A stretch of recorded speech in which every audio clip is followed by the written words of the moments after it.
Good afternoon, everyone. Welcome to this professional development webinar series organized by the Regional Studies Association. Today with Louise MacLeod on the topic of video abstracts. My name is Marcin Dąbrowski. I am based at Delft University of Technology, and I have the pleasure to chair this webinar today. So before we begin, I have a few things to announce and some housekeeping rules also to mention. So first of all, a few words about the Regional Studies Association. So as probably most of you know, it is a global and interdisciplinary network of urban and regional research, development, and policy. The Regional Studies Association supports its members in many ways with latest research, funding schemes, networking and publishing opportunities, as well as various spaces to grow research careers. And as a response to the current global crisis, the RSA board put in place several initiatives to support its members and the community around the association through several means. For instance, such as this webinar series, which offers sessions on various aspects of academic publishing, networking skills, and career development. Also, there is the Regions Cities Industry webinar series that delivers monthly sessions by various experts in the fields of regional studies, science, planning, and policy. And finally, there's also a small grant scheme that has also been made available with grants of around 4,000, which is about 4,500 euros, which funds research on how regions, cities, and the industry actually address the impact of COVID-19. More details on all of these things can be found on the RSA website. So please do have a look at it to find more information there. So before we begin, also a few housekeeping rules and some information about the webinar. I should mention that the webinar will be recorded and the video will later be made available for the RSA members in the RSA members lounge on the website. For the questions that you will have, no doubt, to Louise, I invite you to use the Q&A function where you can post your questions in text, and then later we will get back to these questions in the Q&A session. So this is what has to be said before we formally begin. So now please let me introduce Louise. So Louise MacLeod, she's working currently at Taylor & Francis, UK. And Louise is a multimedia manager at this publishing house. Her background is in film and television. She has worked on major feature film to micro-production projects ranging from Harry Potter to Midsummer Murders. She currently runs the YouTube channel for Taylor and Francis journals and produces branded content for other social media platforms as well.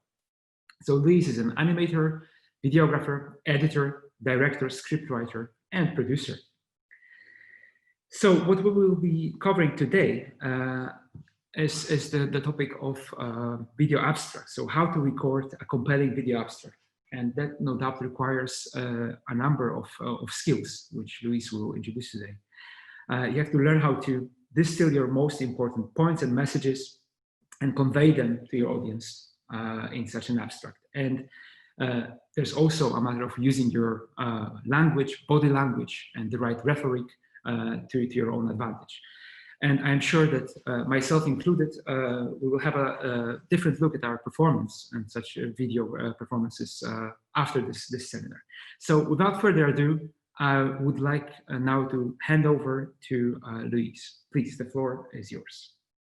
Thank you. Thank you for a lovely introduction. Like you said, my background is in film and television. There's a lot of hats that you have to wear to bring it all together, and I'm pleased to say my skill set is still growing, especially from working with Taylor and Francis. But hopefully you enjoy the presentation.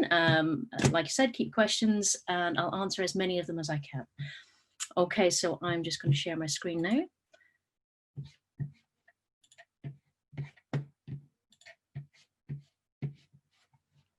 And let me know when you can see that okay.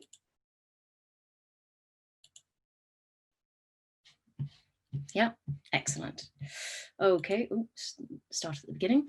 Okay, so we're going to talk about how to make a compelling video abstract. There's a number of elements that you need to bring together, and the best thing to do is keep it simple and use what you have. Now, if you're here watching this now, then you do understand the power of video, especially as we're living most of our lives online. But it does mean that you have to fight for the space that you're looking to fill. So you're overloaded with adverts and social media and traditional media. So you want to figure out a way to bring your hard-won, in-depth, fascinating research together in what we like to call a teaser trailer. But this will give the entire plot in a synopsis. So there are a lot of articles out there. I mean, Taylor and Francis is 4.3 million articles hosted on our online platform, but there are obviously other publishers out there. So you are fighting to hear yourself in that crowd. The best thing for you to do is to understand your audience. Who are you speaking to? It's not just academics or other people in your field, but you're thinking about, how do I influence policy? And how do I get my research to trend? There are a number of advantages of getting your research to trend. You create a reputation for yourself, and it helps with funding further research. But the best thing to do is to avoid things like technobabble. Your position, your field, your academic research is a narrow band of all academic research. Your language and your acronyms are going to be a very small amount of people will understand it. But if you speak in lay terms, then people will understand you. Technobabble is a phrase that was coined by Star Trek, the original Star Trek. Part of when they were writing a script, they would include a certain amount of technobabble to make it seem like it's up to date, fresh, and exciting to the audience, which is fine, but knowing your audience and reaching a broader band keeps it in lay terms. Okay, so speak in plain English. So thinking about how you present yourself and how you put your story forward, and how you reach as many people as possible, think about how many people would read the entire article and how you put your abstract together for the top headlines. And this is the same sort of thing that you're going to do for your video abstract. You make it short, sweet, to the point, and think about how your audience, how it would relate to them emotionally. You're telling an emotive story. This teaser trailer, if you think about any teaser trailer that you would see on film and television, it starts off with explosions and very exciting, but it doesn't tell you where the story's going.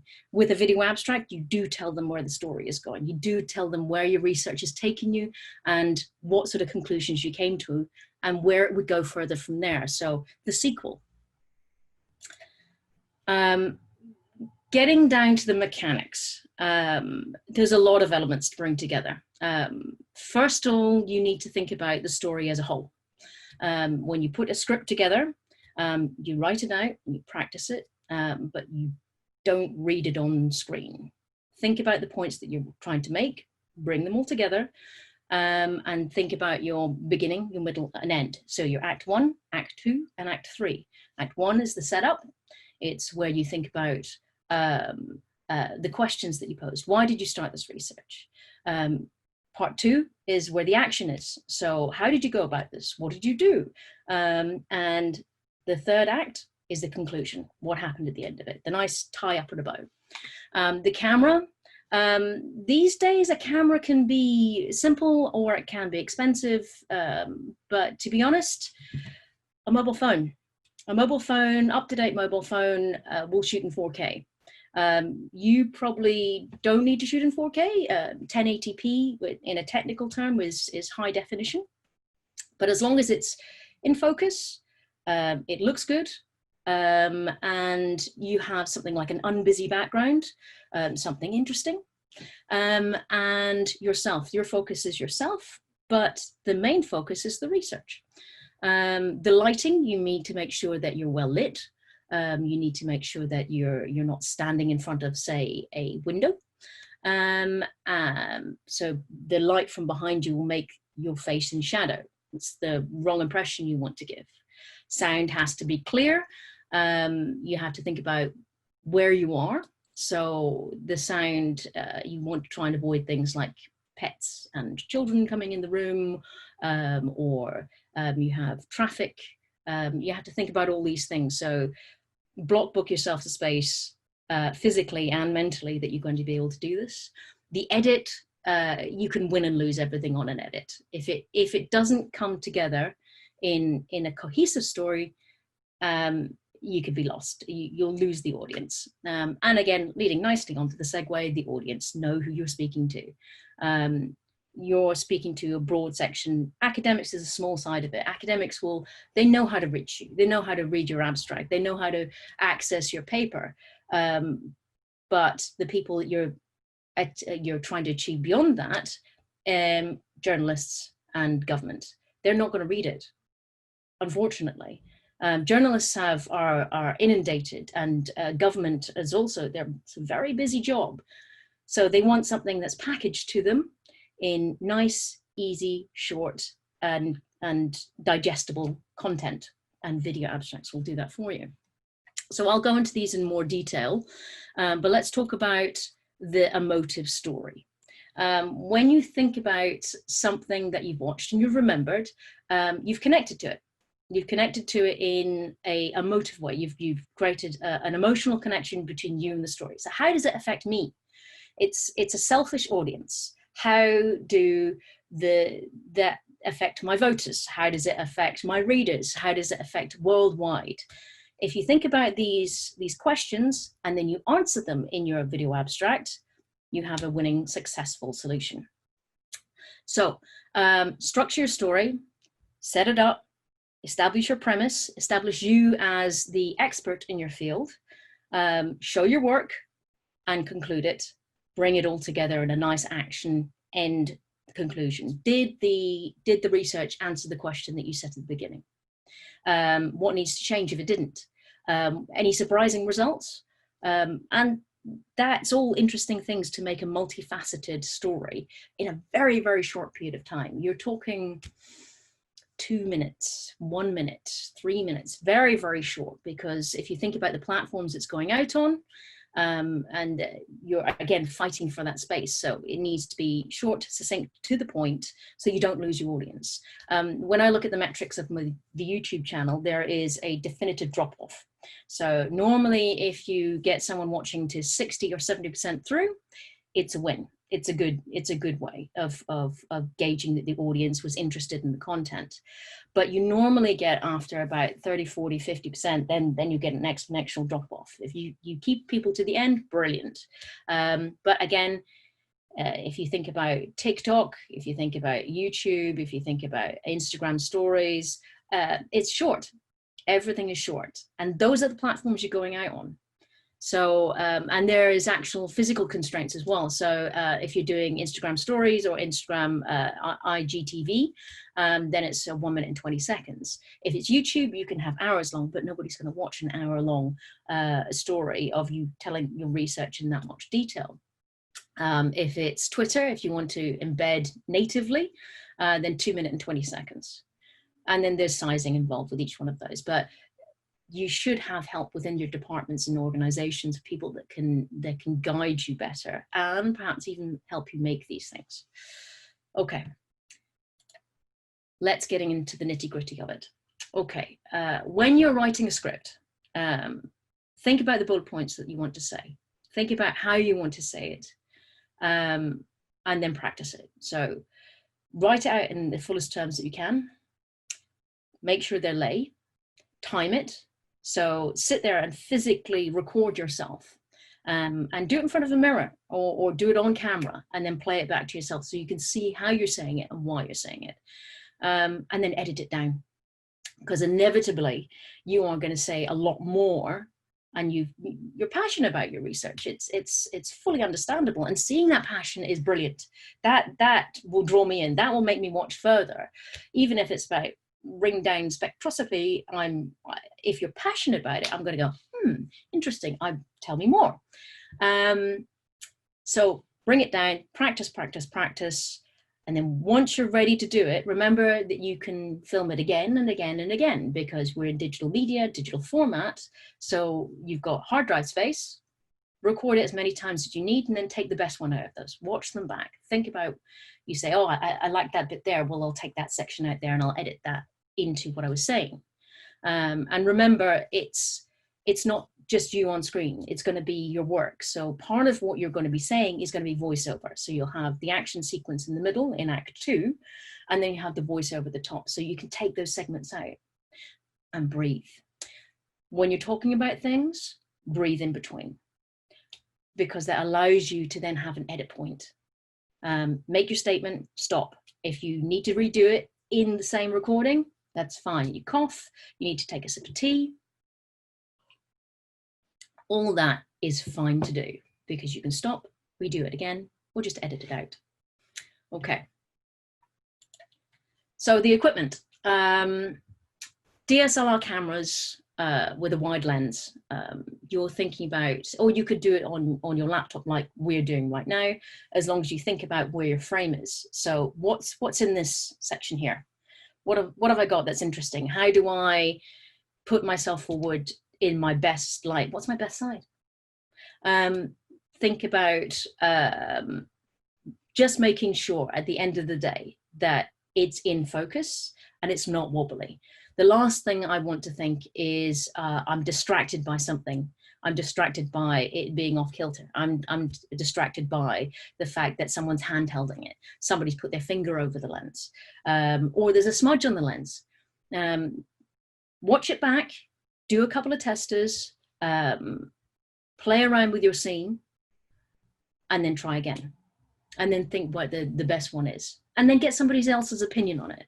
It's easy to get lost in the trees of it all. You think it's perfect, and then somebody comes around and says, oh, by the way, did you know that your hair's sticking out here?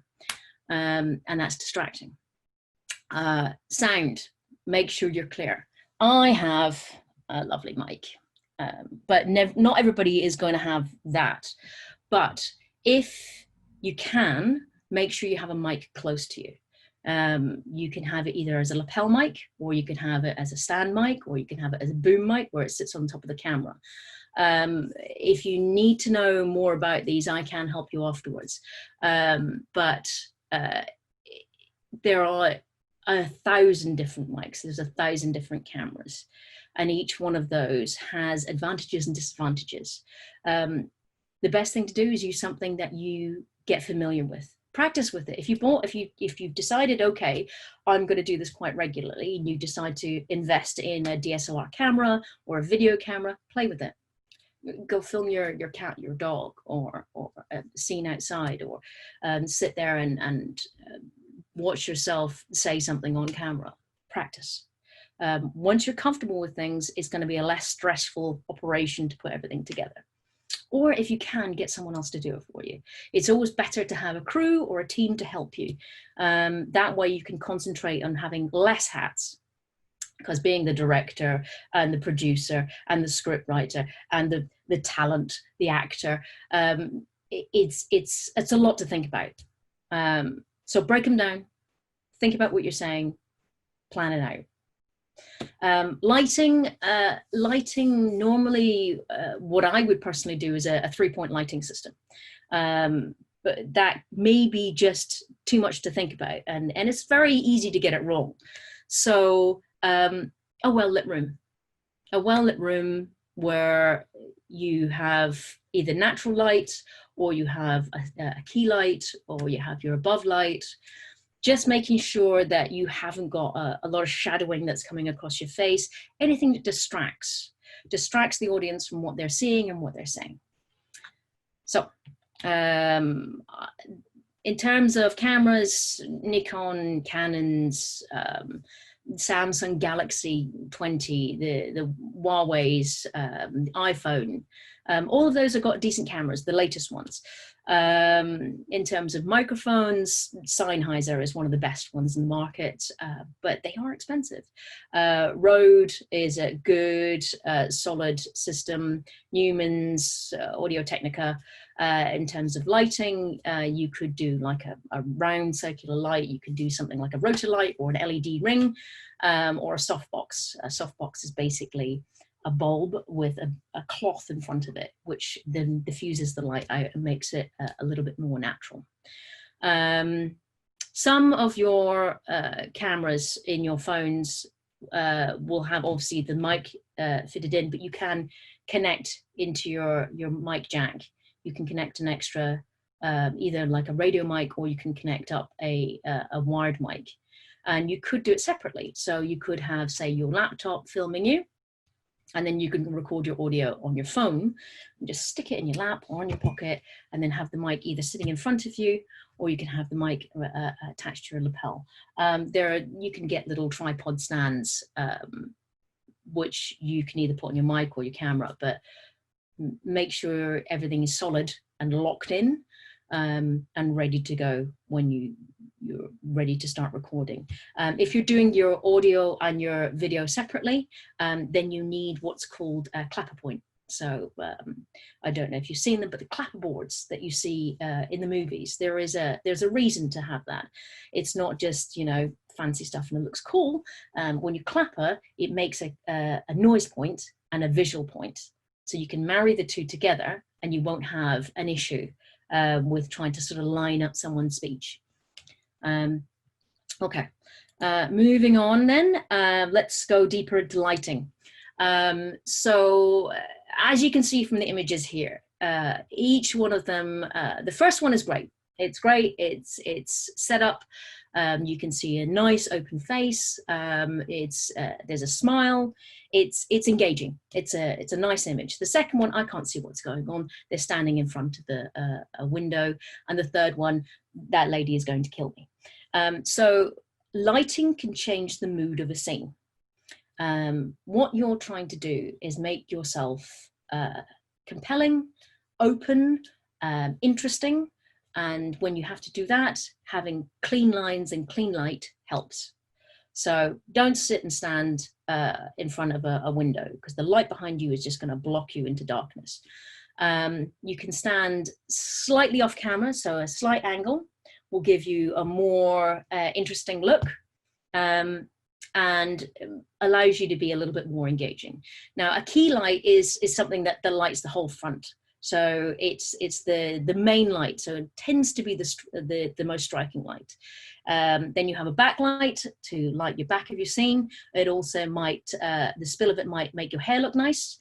And then you have a fill light, so if there's any shadowing on this sort of side where the darkness might be, because your key light's over here, then it just lifts it slightly, because you don't want a really, really dark shadow there, but you can have a little bit of shadow. It does help.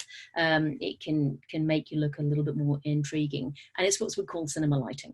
When you play with the shadow, when you understand what you're doing, then a 3-point lighting system really, really helps. But natural light will help. If you've got make sure that your camera's not in front of the window either, because you'll get the shadow of the camera on your face. So play with it. Best thing in this sort of situation, natural light, just a well-lit room. If you're using the natural light and you're in a sunny country, that's great. It gives you nice warm light. If you're in a country that tends to have cloudy weather sometimes, think about that too, because if you are shooting something and you start off with your shooting and it's nice and bright, and then a cloud comes over the sun, then you're in darkness. So it's jarring again. So consistency throughout. Even if you have nice light, switch the light on above you, just to give you that extra bit of boost. Camera, as we've briefly talked about before, the main thing about it is getting it as high definition as possible. So 1080p, 4K, 8K is not necessary at this stage. When people talk about 4K and 8K and 1080p, it's the size of the frame. So if this is 1080p, this is 4K, that is 8K. That's just the size of the information that you're putting together. But the frame, where you're sitting within it, is also the lens that you use. So having a semi-wide lens will allow you to hit more of the scene. But if you have a longer lens, then it's like having an extreme close-up. So you'll see more of the face. And generally speaking, when you're putting that sort of thing together, the closer you are to the frame, so the more your face is in the frame, the more emotion you've seen. So this kind of distance is quite nice because you're taking up a third. If you work in rules of thirds, think about 3 this way and 3 this way. Then you're setting the scene nicely. So you want to take up a third of the space that you're dealing with. You want to be close enough to camera that people can see what you're saying with the emotion on your face, but not too close where you think the emotion is too extreme, so too intense. Use a tripod. Always use a tripod. We're not filming a gritty series drama where people are in a high space and you want to see the rumble and the movement, or there's an earthquake going on. You want to think about making it nice and clean and professional. Think about the image that you want to project forward and think about how it looks on screen. First impressions here, and this is going to be sitting up there next to your very hard earned research. Okay. Audio, as I said before, thinking about having the microphone close enough to you that it's clean, but not so close that you get something called sibilance. Now, if you can see from the top image there is what looks like a spoon. And what it is one of these things. This is called a pop mic. So basically it stops sound and sibilance from happening in front of your mic. If you get it too close to your face, if you think about people speaking with headsets on, sometimes you hear the breath and the and that's sibilance. So that's distracting. We want to keep something like that away. Nice, clean audio. You can think about adding music afterwards. I'll talk about it in the next slide, but just make sure it's not distracting. Everything needs to be harmonized together. So the visuals, what you say, the way that you look, all needs to harmonize together to make a beautiful story. That story will be compelling and engage your audience to say, yes, I'm going to work on this call to action. Yes, I want to see more. Yes, I want to cite this paper. Yes, this is going to change policy in my life. All these things will come together, and that's the power of what we're trying to create here. But again, think about background noise. You may not be able to hear the air conditioning, but they might be able to. You may not know that you have notifications coming through, but the audience will. Again, take the distractions out and you'll get a nice clean audio. So let's talk a little bit about music. Music sets a scene. The musical score of movies, of adverts, of any piece of content, video content, will change the way that people feel about it. So if you are looking to have something that is a little bit more engaging, more upbeat, if you think your audience is going to be interested, then in some more classical music, then that's what you put on there. It will change the mood and feel. Think about when you are on hold with your internet service provider. You will stay longer on the phone if there is hold music. So your audience will engage further if there's a little bit of music, but it needs to be at a low enough level, at a maybe 10 to 15 decibels lower than what your voice is. Because otherwise, again, it's a distraction. Avoid the distractions, make it a nice harmonious blend to what you're putting together. And you need to have copyright. You need to make sure that you have either paid for it, or it's royalty free, or you've credited the owner. Otherwise, it's going to get taken down, especially off YouTube. They will flag it and say, nope, you haven't paid for this. It's not royalty free. You don't own the copyright. You haven't licensed it. and you don't need that headache. Also, it's theft, so don't do it. Same with images, other people's photographs, other people's footage. Make sure that you either have permission to use it or you have paid for the license to use it. And also that's for other people within your video content. If some of the action sequences that you've put in the middle has somebody else that you can clearly identify, then you need to get their permission. Otherwise they can say, no, I don't want you to use it. And all that hard work of putting everything together is out the window. So get the paperwork together and make sure you keep it in a nice file format that you can access easily, so you can prove that, no, I've actually paid for this, or I've got permission to do it. Okay, there's a number of libraries that you can go to. I have a subscription to a company called Soundstripe, but their YouTube have an audio library. When I'll send out links to everybody that you can see where to get that from. There are a number of images you can get from libraries as well, like Pixabay or Unsplash. Those are free to use. You can use Google search to see if there is something that is free for reuse, but you need to double check that because they're not always right. So stuff that's on, say, Wikipedia, generally you can use. But check everything twice. Okay, nice music in the background. I'm engaging you further, but let's move on. Okay, body language.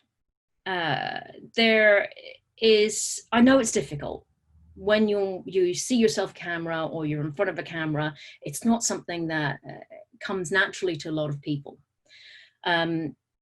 So practice, take your time, think about your body language, use your hands more than you think that you should do, because it engages people on screen. There's an exercise that I use when I'm teaching somebody about creating video, which is go and watch an advert and see how many times they change the camera angle.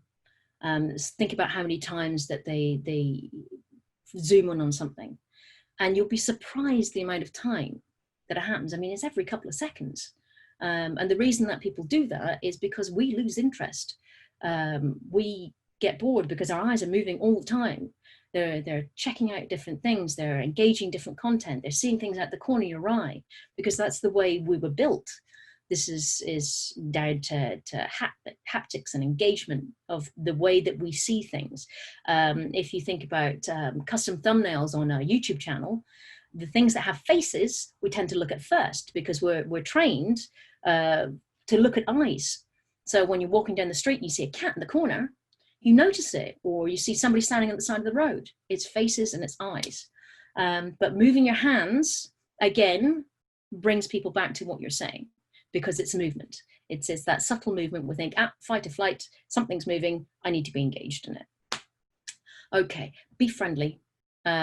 Make sure that you're speaking and smiling and engaging. It's like any conversation that you're having. You want to connect with them. You're connecting with the motive story, you're connecting with your script, you're connecting with the beautiful setup, but you're connecting with what you're saying, and people will see your body language and what you're saying.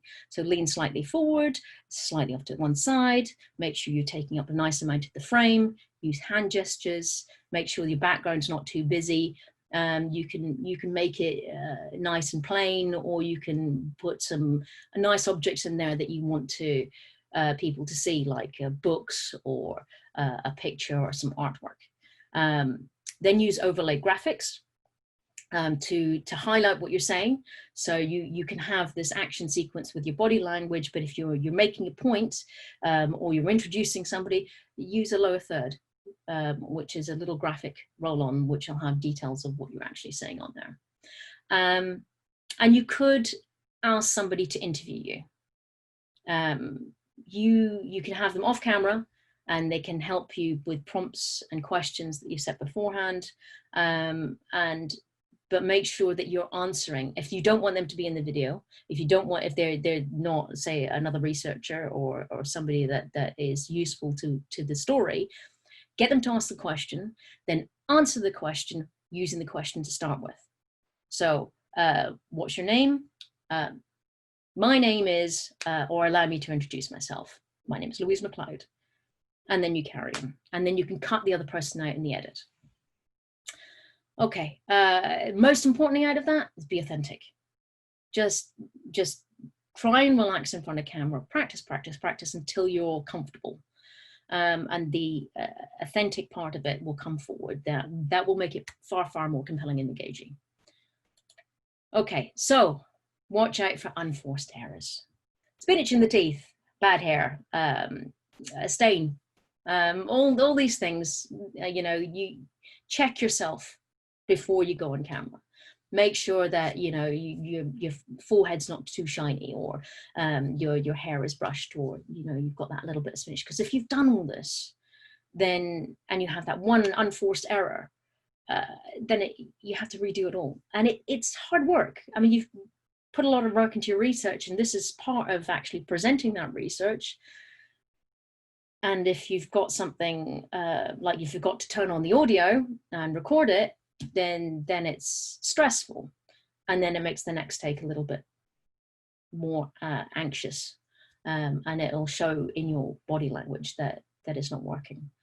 So have a checklist, think about exactly what you're checking, and check through it and say, okay, hair, and my clothes are great, and my background's fine, and the dog's on a walk, and I've not got any deliveries coming. Then you can do this sort of thing and bring it all together quite nicely. Okay, so bringing it all together. It's all well and good talking to camera, but talking to camera for 1, 2, 3 minutes, you're going to lose the audience. Show the action. So if you've got any photographs, if you've got any graphics, if you've got any animation, you've got 3D, you've got audio of you doing something, everything that comes together will make a more interesting piece to watch. This is beginning, middle, end. And this middle bit, when you bring all the graphics together and then you edit it all together and make it pacey enough that people are going to keep engaged in it, will be incredibly, it's the make or break. If you don't bring all these elements together and it's just you talking to camera, no matter if it's in focus or the audio's good or you've got a nice plant beside you, if you don't have these other elements involved with it, you could lose the audience. And the whole point is to engage and keep hold of and get them to do the call to action at the end of it, which is either read my article, get more citations, give me more budget, change government policy, or change your mind about the way you think about things. So bring it all together, make your checklist, and then once the edit's done, realize that you can switch things around. So have a look at it, get someone else to have a look at it. And if they think, that's a little strange to have that there, then change it. These are building blocks that you can bring together and switch around.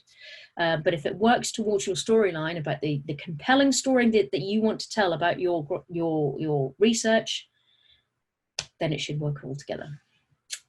Okay, I'm going to move this swiftly along. Okay, be authentic.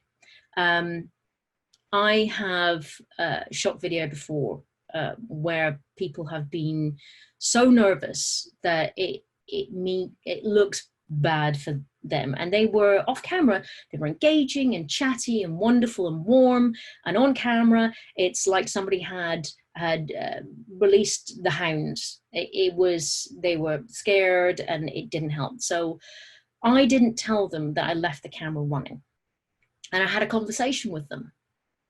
And it's that conversation that I edited into the video abstract for them. And that authenticity made it a really engaging story.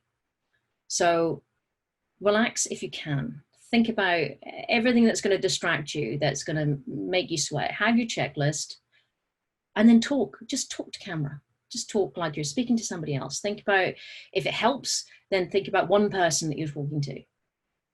Don't think about how many people it reach and how many videos that are on Twitter. Just think about how you would explain this to an old friend that you met in the street.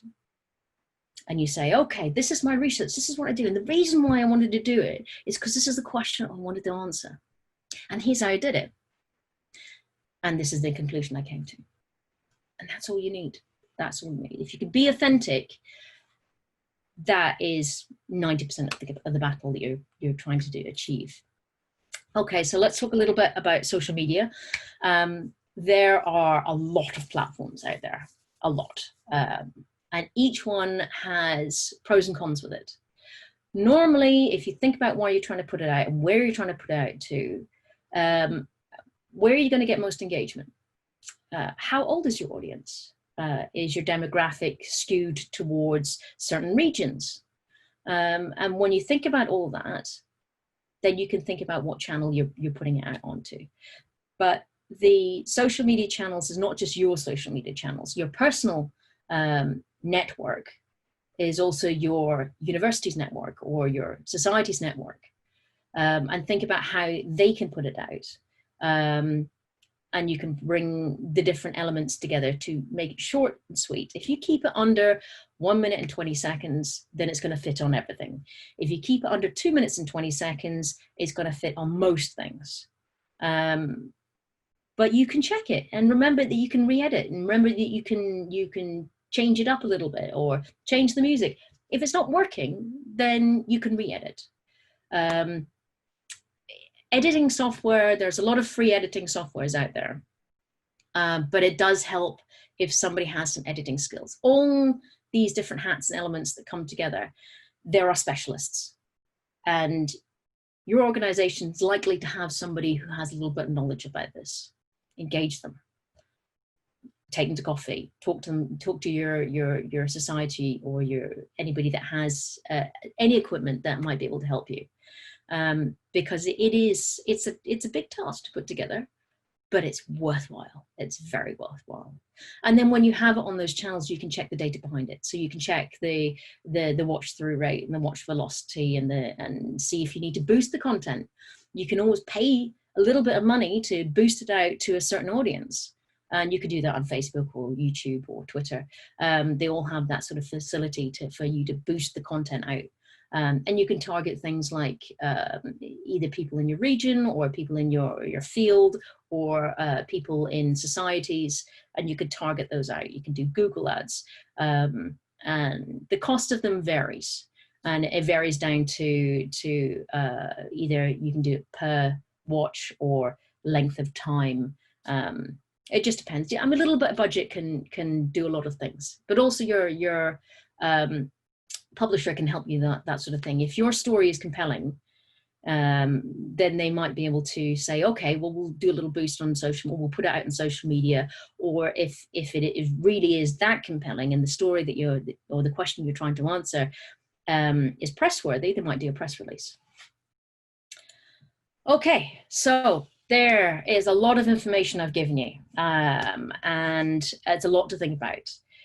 It is worth thinking in your budgets, maybe holding a little bit back to get someone to professionally help you with this. You can do it on your own, and there's a lot of support networks out there to help you bring it all together. But it is a skill set, and people get paid money to do this sort of thing professionally. So think about it, see if there's something you can bring to the party or your crew. But you can do it yourself. Just keep it as simple as possible. You're not Spielberg, neither am I. So see if you can bring it together and bring somebody else to help you to do it. So most importantly, be authentic, be friendly, show your work, keep it short and simple. Don't use any images that aren't copyright free or music. Okay, that's it. Any questions, then hopefully I can answer. I've run over time, I know I have, I'm so sorry. Thank you, Louise. Thank you very much. Thanks also to all the participants for being so active on the chat and in the Q&A window. So we have very little time, so we have to maybe we can only answer probably 1 or 2 questions, Louise. So let's focus on the one that got the most likes, so to speak. So this one is from Nicola Cowley. Are there specific fields or journals that you know of that prefer or require video abstracts over written ones? I think that there's no there's no need, or there's no, people don't say you have to have a video abstract. It does help to have a video abstract. It reaches a different audience. You can publish in pretty much any journal without one. But again, it's a different audience. It's lay terms, it's press, it's government. Okay, thank you. So maybe one more question from Jürgen Carling.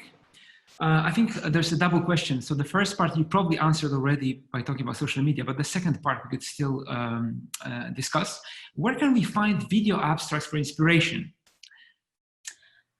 There are a few out there. I can send you some links to some that we have on Taylor & Francis. We'll do that afterwards. A lot of them have either done some elements really well or other elements, but a lot of them speak in technobabble. So what I'm trying to achieve here is get to speaking in lay terms and making sure that people understand what you're saying. Because it's mostly not other academics that you're reaching out to with this sort of content. Okay, thank you. And maybe the last one from Victor Barriu. How would you suggest to start a video? Introduction. It's an establishment. So you're either establishing yourself, your research, or your society. So if I don't know who you are or what you're trying to say, then I'm not going to listen further. You can't start with it's a dark and stormy night. You want to start off with, I'm an expert, or this is the question. This is the question I wanted to answer. Okay, thank you. I think that's it. We run out of time. So I suggest we thank Louise with a round of virtual applause. You probably only hear mine, but let's do this. Thank you, thank you. Yes, I enjoyed this a lot. Those very kind of pragmatic tips and knowledge, and I wish I had them earlier, Louise. So thanks a lot for that. And I think it's useful not only for the video abstract, but for a lot of things that we are now increasingly likely to do on video, whereas online teaching, for example, Zoom meetings, vlogs, and so on. So thanks again for that. So just to close off, I wanted to thank Louise again, thank all the participants, thank the team at the RSA for making this possible. I think we really enjoyed those seminars a lot. And I would like to remind you that this is a weekly event, this is a seminar series, so you can tune in for next episode, so to speak. And you can find more information about that on the RSA website. So we hope to see you again. I wish you a very good day and goodbye. Thanks.